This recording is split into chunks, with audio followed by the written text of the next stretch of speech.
Audiolibros y más presenta El Gran Gatsby, un libro escrito por Francis Scott Fitzgerald.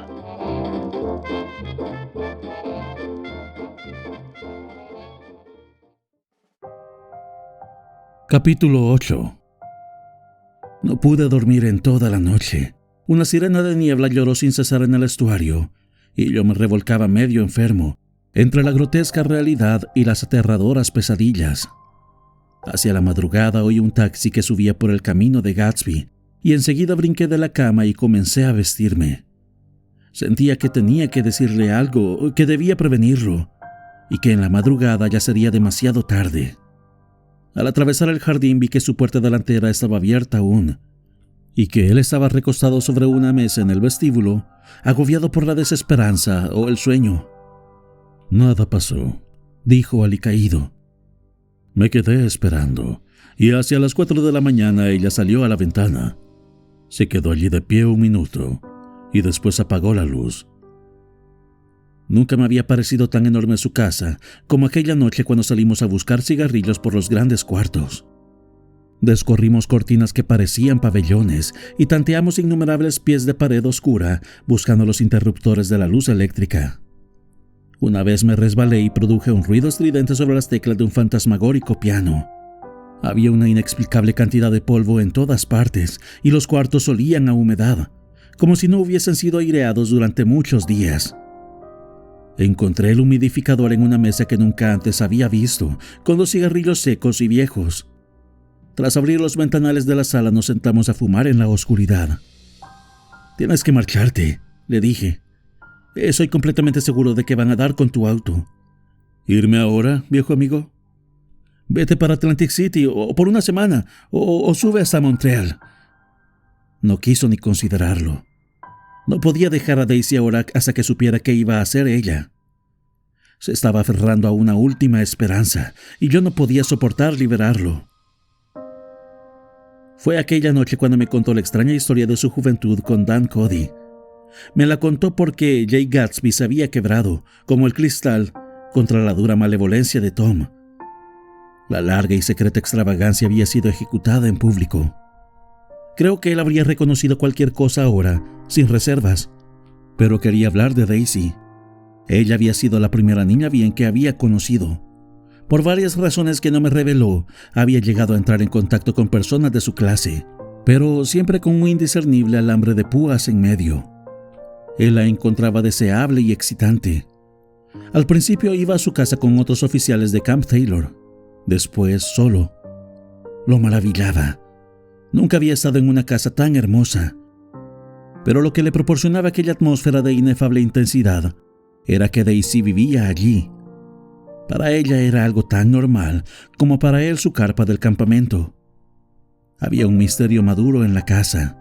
La insinuación de alcobas en el piso de arriba, más hermosas y frescas que las demás, de actividades alegres y radiantes en sus corredores, de romances que no eran mustios y que no estaban guardados en naftalina, sino frescos y vivos y con olor a brillantes autos último modelo y a bailes cuyas flores no estaban marchitas aún. También lo excitaba el hecho de que muchos hombres la hubieran amado. Eso solo aumentaba su valor ante los ojos de Gatsby. Sentía la presencia de Daisy por toda la casa, penetrando el aire con sombras y ecos de emociones aún vibrantes. Pero sabía que estaba en casa de Daisy por un colosal accidente. No obstante, lo glorioso que su futuro como Jay Gatsby pudiera llegar a ser, en el presente era un joven sin 5 centavos, sin pasado, y sometido a que en cualquier movimiento la invisible capa de su uniforme cayera de sus hombros. Por eso le sacó el mayor partido posible al tiempo de que disponía. Tomó todo lo que pudo, ávido y sin escrúpulos. Y por último, una serena noche de octubre, tomó a Daisy también. La tomó porque no tenía verdadero derecho a tocar su mano. Podía haberse despreciado a sí mismo, porque en realidad la había tomado bajo pretensiones falsas. No pretendo decir que mintió hablándole de millones imaginarios, pero le había dado a Daisy, adrede, un sentido de seguridad. La había dejado creer que provenía de un estrato social semejante al suyo, que era muy capaz de sostenerla. De hecho, esto no era así. No tenía una familia acomodada que lo respaldara, y era posible que, al capricho de un gobierno impersonal, reventara en cualquier parte del mundo. Pero no se despreciaba a sí mismo, y las cosas no resultaron como había imaginado. Es probable que hubiera tenido la intención de tomar lo que podía e irse, pero encontró de pronto que se había comprometido en la búsqueda de un grial. Sabía que Daisy era extraordinaria, pero no se había dado cuenta con exactitud de cuán extraordinaria una niña bien podía ser.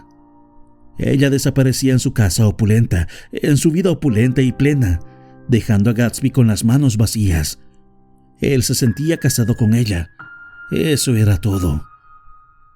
Cuando se encontraron de nuevo 2 días después, era Gatsby quien estaba sin aliento, quien se sentía de alguna manera traicionado.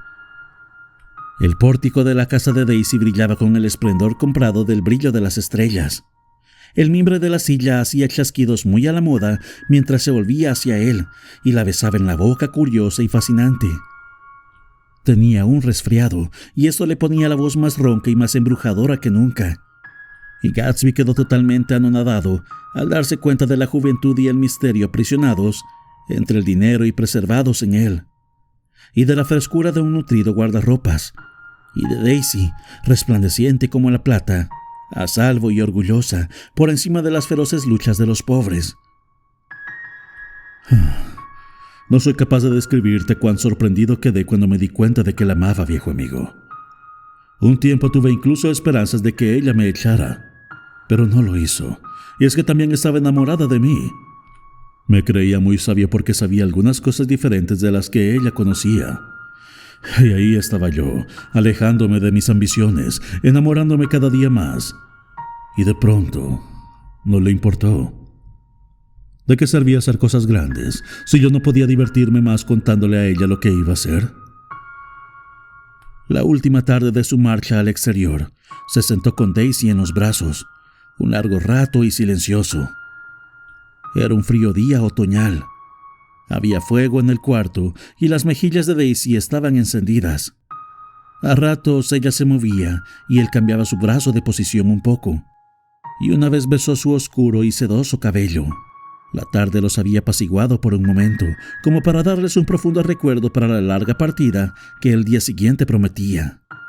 Jamás habían estado tan cerca durante el mes que llevaban amándose, ni se habían comunicado con mayor profundidad el uno con el otro que cuando ella rozó sus silentes labios contra la hombrera de su abrigo, o cuando él tocó la punta de sus dedos con suavidad, como si estuviera dormida. Le fue extraordinariamente bien en la guerra.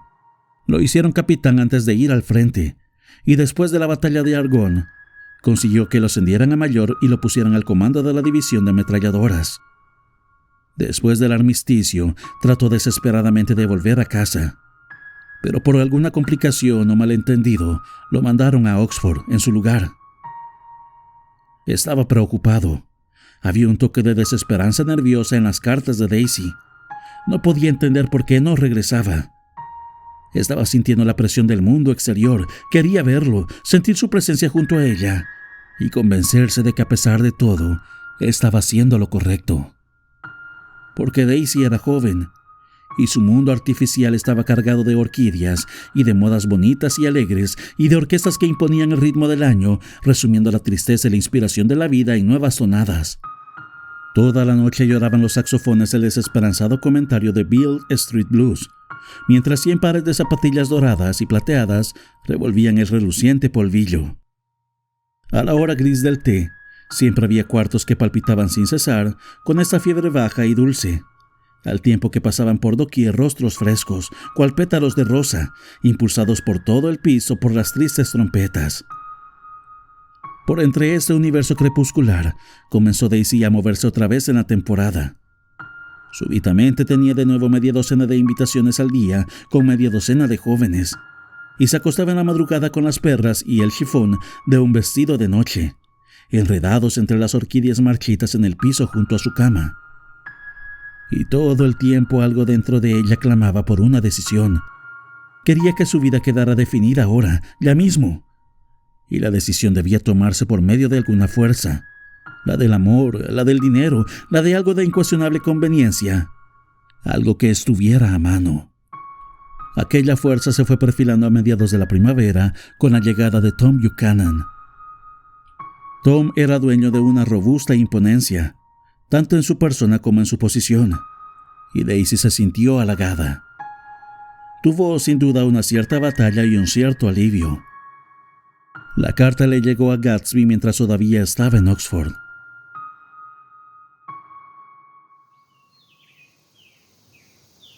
Estaba ya a punto de amanecer en Long Island. Nos dedicamos a abrir el resto de las ventanas de abajo, llenando la casa de una luz que se tornó gris y luego dorada. La sombra de un árbol cayó abrupta a lo largo del rocío, y los pájaros fantasmagóricos comenzaron a cantar entre las hojas azules. Había un movimiento lento y agradable en el aire, una brisa apenas, promesa de un día fresco y bonito. Yo no creo que ella lo hubiera amado nunca. Gatsby se dio la vuelta desde una ventana y me miró retador. Tienes que recordar, viejo amigo, que estaba muy emocionada aquella tarde. La manera como él le contó aquellas cosas la asustó y me hizo parecer un contrabandista barato. El resultado fue que ella no sabía bien lo que decía. Se sentó deprimido. Es posible que lo hubiese amado por un tiempo corto, cuando estaban recién casados, y que me amara a mí aún más, ¿no crees? De pronto hizo una curiosa anotación. En cualquier caso, era solo personal. ¿Qué se podía deducir de aquello, excepto sospechar una inconmensurable intensidad en su concepción del asunto? Gatsby regresó de Francia cuando Tom y Daisy se hallaban en plena luna de miel, e incapaz de resistirse, realizó un deprimente viaje a Louisville con la última paga del ejército. Permaneció allí una semana, caminando por las calles donde sus pasos habían tintineado junto a lo largo de aquella noche de noviembre, visitando otra vez los lugares fuera del camino a donde habían ido en el auto deportivo blanco de ella. Así como la casa de Daisy siempre le había parecido más misteriosa y alegre que las demás, su idea de la ciudad misma, aunque ella ya se hubiera marchado de allí, estaba invadida de una belleza melancólica. Se marchó, sintiendo que si hubiera seguido buscando, podría haberla encontrado, que le estaba dejando atrás. En el vagón de segunda clase no tenía ni un centavo. Estaba haciendo calor ahora. Salió al corredor abierto y se sentó en una silla plegable. La estación se alejó y las partes de atrás de edificios desconocidos pasaron veloces. Salieron entonces a los campos primaverales, donde los persiguió por un minuto un tranvía amarillo lleno de gente que podría alguna vez haber visto la pálida magia del rostro de Daisy caminando por una calle cualquiera. La vía formó una curva y se alejó del sol, que al hundirse pareció difundir una bendición sobre la ciudad que desaparecía, la ciudad donde ella había aprendido a respirar. Estiró la mano con desesperación, como para agarrar al menos una corriente de aire, para salvar un fragmento del lugar que ella había hecho encantador para él. Pero ahora todo se movía con demasiada rapidez para sus ojos empañados, y supo que había perdido una parte de Daisy, la más fresca y la mejor para siempre.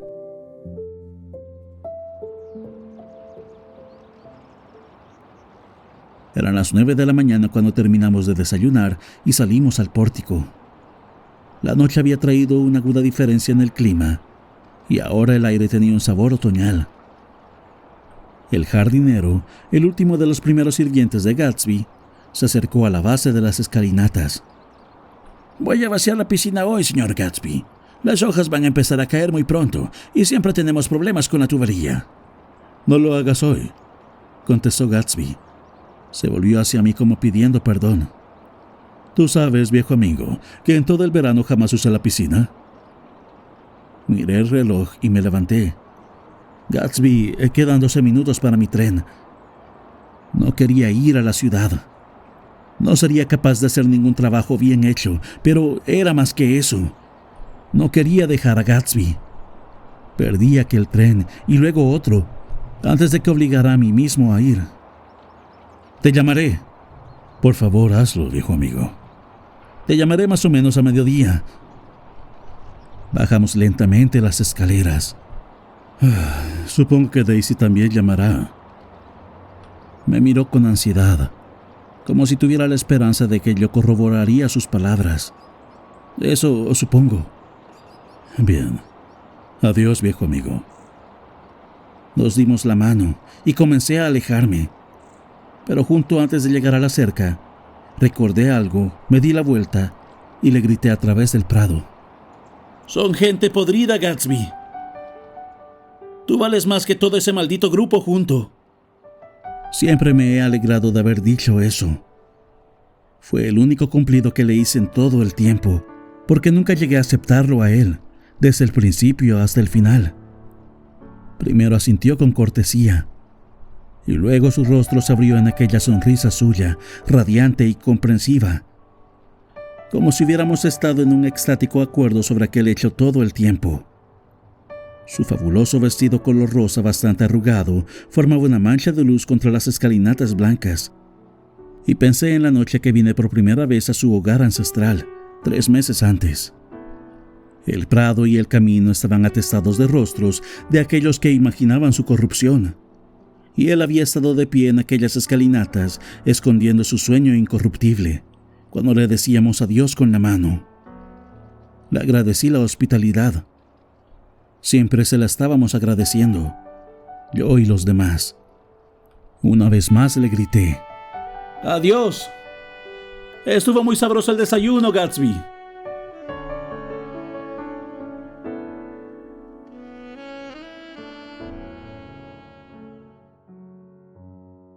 Ya en la ciudad, traté durante un rato de hacer la lista de las cotizaciones de una interminable serie de valores, y después me quedé dormido en la silla giratoria.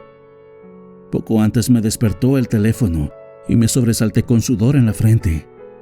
Era Jordan Baker. A menudo me llamaba a esta hora a causa del incierto de sus movimientos entre hoteles, clubes y casas de amigos, que hacía difícil encontrarla de otra manera. Por regla general, su voz me llegaba a través de la línea como algo fresco y frío, como un fragmento de césped de un campo de golf que viniera volando y entrara por la ventana de la oficina. Pero esta mañana parecía dura y seca. «Acabo de marcharme de la casa de Daisy», dijo. «Estoy en Hampstead y me voy para Southampton esta tarde». Probablemente había sido muestra de tacto irse de la casa de Daisy, pero el hecho me molestó, y su comentario siguiente me puso rígido. «No estuviste muy amable conmigo anoche». ¿Qué importancia podía tener entonces? Silencio por un momento. Después: «Sin embargo, quiero verte». Yo también quiero verte». «¿Sería preferible entonces que no me fuera para Southampton y más bien ir a la ciudad esta tarde?» «No, esta tarde no». «Muy bien». «Es imposible esta tarde. Varios...» Hablamos de esta manera un rato, y de pronto, abruptamente, ya no estábamos hablando. Yo no sé quién le tiró el teléfono a quién, pero sí sé que no me importaba. No habría sido capaz de conversar con ella sentados a una mesa de té aquel día, aunque nunca pudiera volver a hablar en la vida. Llamé a la casa de Gatsby unos minutos después, pero la línea estaba ocupada. Lo intenté 4 veces. Al final, la operadora, exasperada, me dijo que tenían abierta la línea para una llamada de larga distancia desde Detroit. Saqué la guía y marqué un pequeño círculo alrededor del tren de las 3:50. Entonces me recosté en la silla y traté de pensar. Eran solamente las 12 del día. Aquella mañana, cuando iba a pasar los montículos de ceniza en el tren, me había acomodado a propósito al otro lado del vagón. Suponía que iba a haber una multitud curiosa reunida todo el día, con los niños buscando las manchas oscuras en el polvo y algún charlatán contando una y otra vez lo que había sucedido, hasta que cada vez le fuera menos real y no pudiera seguirlo contando, y la trágica proeza de Myrtle cayera en el olvido. Quisiera ahora regresar atrás y contar qué sucedió en el taller luego de que nosotros nos marcháramos de allí la noche antes. Tuvieron dificultad en localizar a Catherine, la hermana. Ella debió haber roto su regla contra el trago aquella noche, pues cuando llegó estaba embotada por el licor y era incapaz de entender que la ambulancia se había ido hacia Flushing. Apenas lograron convencerla, se desmayó, como si aquella fuera la parte intolerable en todo el asunto. Alguien, por nobleza o curiosidad, la llevó en su auto, a la estela del cuerpo de su hermana. Hasta mucho después de la medianoche, una muchedumbre cambiante se agolpó frente al taller, mientras George Wilson se mecía hacia atrás y hacia adelante en el diván. Al principio la puerta de la oficina se mantuvo abierta y todo el que llegaba al taller era incapaz de no asomarse. Al final, Michaelis dijo que esto era una vergüenza y cerró la puerta. Michaelis y otros hombres estaban con él. Primero fueron 4 o 5, después 2 o 3. Más tarde, Michaelis tuvo que pedirle al último extraño que esperara 15 minutos más mientras él regresaba a su restaurante para hacer una olla de café. Después de esto, se quedó solo con Wilson hasta el amanecer. Más o menos a las 3 de la mañana la calidad de los murmullos incoherentes de Wilson cambió. Se aquietó y comenzó a hablar sobre el auto amarillo. Anunció que tenía manera de averiguar a quién pertenecía. Y después salió con la idea de que hacía unos meses su esposa había llegado de la ciudad con la cara porreada y la nariz hinchada. Pero cuando se oyó a sí mismo decir esto, se replegó y comenzó a gritar, «¡Oh, Dios mío!», de nuevo, en su voz gimiente. Michaelis hizo un torpe intento de distraerle. «¿Hace cuánto te casaste, George? Vamos, trata de quedarte quieto un minuto y contesta mi pregunta. ¿Hace cuánto te casaste?» 12 años. ¿No tuviste hijos? Vamos, George, siéntate quieto. Te hice una pregunta. ¿No tuviste hijos? Los cimarrones, duros y negros, seguían dándose contra la luz suave, y cada vez que Michaelis oía pasar un auto corriendo por el camino, le sonaba como el auto que no se había detenido unas horas antes. No le gustaba entrar al taller porque la mesa de trabajo había quedado manchada en el lugar donde habían puesto el cadáver, y entonces se movía incómodo por toda la oficina. Antes de que amaneciera, se había aprendido cada objeto de los que estaban allí, y de vez en cuando se sentaba junto a Wilson, tratando de calmarlo. ¿Hay algún templo donde vayas alguna vez, George? Aunque lleves mucho tiempo sin haber ido. De pronto yo puedo llamar a la iglesia y hacer que un sacerdote venga y hable contigo, ¿sí? No pertenezco a ninguna. Debes de tener alguna iglesia, George, para tiempos como este. Debiste haber ido alguna vez a la iglesia. ¿No te casaste en una? Escucha, George, escúchame. ¿No te casaste en una iglesia? Eso fue hace mucho tiempo. El esfuerzo por contestar rompió el ritmo con que se mecía. Por un momento se quedó callado. Entonces, la misma mirada medio conocedora y medio desconcertada regresó a sus ojos apagados. «Mira en este cajón», dijo señalando al escritorio. «¿En cuál cajón?» «En este cajón, este». Michaelis abrió el cajón que tenía más cerca a la mano. No había en él nada más que una correa para perros, pequeña y costosa, hecha de cuero y plata trenzada. Parecía nueva. ¿Esto?, inquirió sosteniéndola. Wilson miró y asintió. «Me la encontré ayer por la tarde. Ella trató de contarme qué era, pero pensé que ahí había gato encerrado». ¿Quieres decir que tu esposa la compró? La tenía envuelta en papel de seda en su armario. Michaelis no veía nada de raro en eso, y le dio a Wilson una docena de razones por las cuales su esposa podía haber comprado una correa. Pero era probable que Wilson hubiera escuchado algunas de estas mismas explicaciones antes, de labios de su esposa, porque comenzó a susurrar, «Oh, Dios mío», de nuevo. Su consuelo había dejado varias explicaciones en el aire. «Entonces se la mató», dijo Wilson. Su boca cayó abierta de repente. «¿Quién lo hizo?» «Tengo manera de averiguarlo». «Estás enfermo, George. Esta ha sido una pena muy grande para ti y no sabes lo que dices. Mejor quédate quieto hasta que amanezca». «Él la asesinó». «Fue un accidente, George». Wilson movió la cabeza hacia los lados. Sus ojos se entrecerraron y su boca se abrió un poco con el fantasma de un ajá conocedor. «Yo lo sé. Soy de aquellas personas confiadas que no les gusta hacerle daño a nadie, pero cuando sé algo, lo sé. Fue el hombre del auto. Ella salió corriendo para hablar con él, y él no le quiso parar». Michaelis también había visto lo mismo, pero no se le había ocurrido que tuviera algún significado especial.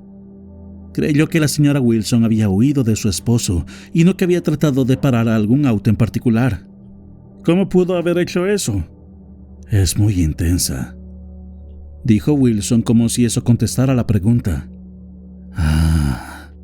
Comenzó a mecerse de nuevo y Michaeli se quedó dándole vueltas a la correa en la mano. ¿Acaso tienes algún amigo a quien pudieras llamar, George? Esta era una esperanza vana. Estaba casi seguro de que Wilson no tendría ningún amigo. No alcanzaba más que para su esposa. Un poco después, salió a notar un cambio en el cuarto, un despertar azul en la ventana, y se dio cuenta de que ya casi amanecería. Cerca de las 5 de la mañana, ya estaba lo suficientemente claro afuera para poder apagar la luz. Los ojos inexpresivos de Wilson se volvieron hacia los montículos de ceniza, sobre los que tomaba fantásticas formas una pequeña nube gris, y se escucha de un lado a otro en el leve viento matutino. Hablé con ella, masculló después de un largo silencio. Le dije que a mí me podía engañar, pero no a Dios. La llevé hasta la ventana. Con un esfuerzo se levantó y caminó hacia la ventana de atrás y recostó su rostro contra ella. Y le dije, Dios sabe lo que has estado haciendo, todo lo que has estado haciendo. Me puedes engañar a mí, pero no a él. De pie tras él, Michaelis vio con sorpresa que miraba los ojos del Dr. T.J. Eckleburg surgiendo pálidos y enormes de entre la noche que se disolvía. Dios lo ve todo, repitió Wilson. Eso es una propaganda, le aseguró Michaelis. Algo lo hizo alejarse de la ventana y mirar de nuevo hacia el cuarto. Pero Wilson permaneció allí un largo rato con el rostro pegado al cristal de la ventana, moviendo la cabeza de un lado a otro en la luz matinal.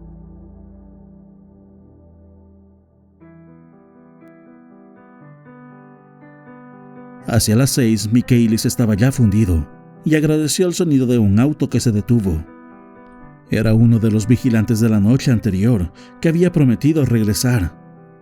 Entonces hizo desayuno para todos y se lo comieron entre los dos. Wilson estaba más calmado ya, y Michaelis se fue a casa a dormir. Cuando despertó 4 horas más tarde y caminó deprisa al garaje, Wilson se había marchado. Sus pasos, estuvo todo el tiempo a pie, fueron rastreados hasta Port Roosevelt y luego hasta Gads Hill, donde compró un sándwich que no se comió y una taza de café. Debía haber estado cansado y haber caminado con lentitud, porque no llegó hasta allí sino hasta las 12 del día. Hasta entonces, no hay dificultad en dar cuenta de su tiempo. Algunos jóvenes vieron a un hombre que parecía un poco loco y se sabe que miró a unos choferes de manera extraña de este lado de la carretera. Entonces, durante 3 horas, desapareció. La policía, basada en lo que le había dicho a Michaelis sobre que tenía manera de darse cuenta, supuso que pasó ese tiempo yendo de taller en taller, por los alrededores, preguntando por un auto amarillo. Por otra parte, ningún mecánico se presentó a atestiguar que lo había visto, y es posible que haya tenido una manera más fácil de encontrar lo que deseaba saber. Más o menos a las 2:30 estaba en West Egg, donde le preguntó a alguien cómo llegar a la casa de Gatsby. De manera que hacía aquella hora ya conocía el nombre de Gatsby. A las 2 de la tarde Gatsby se puso su vestido de barco y le dejó dicho a su mayordomo que si alguien lo llamaba le avisaran a la piscina. Se detuvo en el garaje para tomar una colchoneta inflable de aquellas que habían divertido a sus huéspedes durante el verano, y el chofer le ayudó a inflarla. Entonces dio instrucciones de que el auto convertible no debía sacarse bajo ninguna circunstancia. Cosa extraña, porque el guardafangos delantero derecho necesitaba ser reparado. Gatsby se puso la colchoneta al hombro y salió hacia la piscina. Se detuvo una vez para acomodársela mejor, y el chofer le preguntó si necesitaba ayuda. Dijo que no, y en un momento desapareció entre los árboles, que ya se estaban poniendo amarillos. Aunque no llegó mensaje telefónico alguno, el mayordomo siguió sin dormirse y lo esperó hasta las 4 de la tarde. Mucho después de que hubiera quien darle un mensaje de haber llegado este. Tengo la idea de que Gatsby mismo no creía que recibiría ninguno, y quizás ni siquiera le importaba ya. Si esto era cierto, debió haber sentido que había perdido su viejo y cálido mundo, que había pagado un precio demasiado alto por vivir con un solo sueño. Debió haber mirado hacia el cielo desconocido a través de las hojas atemorizadas, y debió haber temblado al encontrar cuán grotesca es una rosa y cuán cruda la luz del sol que caía sobre la hierba escasamente creada. Un nuevo mundo, material más no real, donde unos pobres fantasmas, respirando sueños en vez de aire, vagaban fortuitamente por todos lados. Como la figura cenicienta y fantástica que se deslizaba hacia él por entre los amorfos árboles.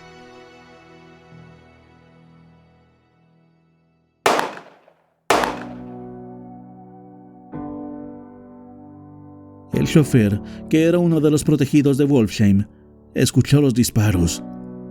Después solo pudo decir que no había pensado mucho en ellos. Yo llegué de la estación derecho a la casa de Gatsby, y el hecho de que saliera corriendo ansiosamente hacia las escalinatas fue lo primero que alarmó a la gente. Pero ellos ya lo sabían, de eso estoy seguro. Sin decir casi ni una palabra, nosotros cuatro, el chofer, el mayordomo, el jardinero y yo, salimos corriendo hacia la piscina. Había un movimiento leve del agua, escasamente perceptible, al moverse la corriente de un extremo al otro, por donde salía. Con pequeños rizos, que no eran más que la sombra de olas, la colchoneta con su carga se movía de manera irregular por la piscina. Una pequeña corriente de viento que corrugaba un poco la superficie era suficiente para perturbar su curso accidentado con su accidentada carga. El choque contra un montón de hojas la hizo girar levemente, trazando, como la estela de un objeto en tránsito, un pequeño círculo rojo en el agua. Fue después de que salíamos con Gatsby hacia la casa, cuando el jardinero vio el cuerpo de Wilson, un poco más lejos entre la hierba, y el holocausto se completó. Think about me one more time before you go. Someday you'll know.